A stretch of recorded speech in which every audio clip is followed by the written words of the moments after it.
What does sustainability mean to you? Sustainability means not using things that we really don't need to use, staying as low on the totem pole of existence, not really leaving our footprints. Sort of like going into the woods and going camping, pack it in, pack it out. In what ways are you more sustainable than others? In my own view, well, it pleases me what I do. And that's basically, I think, how people work. They do things that please them, that make them feel good. So, of course, I love gardening. Feels good, sustainable, and I don't know, buying used clothes. But I think a lot of it is like false identity. I think real sustainability is not really spending any money, maybe doing that life that you, or at least I, think I want to live some way, but I don't think I could deal with it because I'm a wimp. But basically, like giving all your possessions away, not having a whole lot of possessions, and living in a camp or a cabin, but still keeping community, not running away from everybody, but keeping community and living really low, not going out and spending money. And I think that our society is built on consumerism, and consumerism is not sustainable.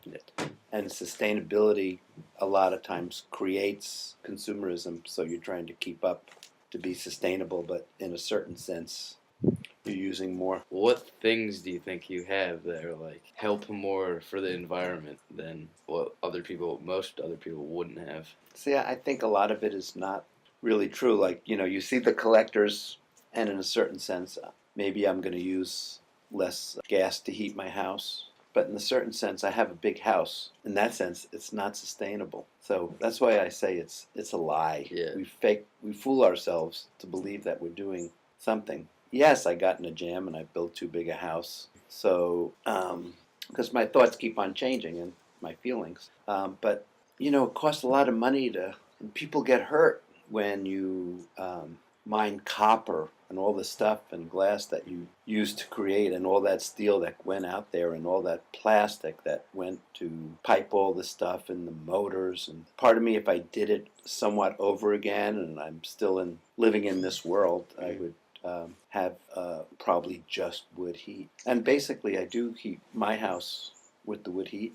Mm-hmm. I switch. I used to have radiant floors, and I was into this heating systems, and I actually sold a lot of heating systems and put them in. And so I have a heating system in my apartment that I have to use gas for. So the solar supplements that. So right now it is paying for itself as far as me putting out more money. But in a sense, it costs a lot of money to build it. And where does that? When do you think you first I don't know. It's kind of going back to the sustainability. Yeah.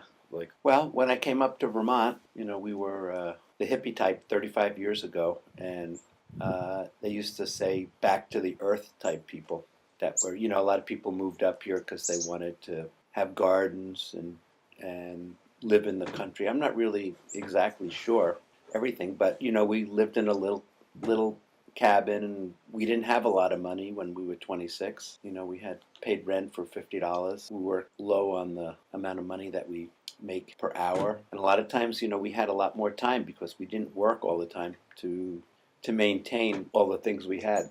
We had junky, rusty cars. Our water would freeze in the winter. But yeah, I think even before I moved up here, or right after I moved up here, I did a lot more I was into energy efficient things. And I think even the politics, before I moved up here, we were questioning, just like you questioning things. We were saying, why do we have so many different cars? Why don't they make cars that last longer?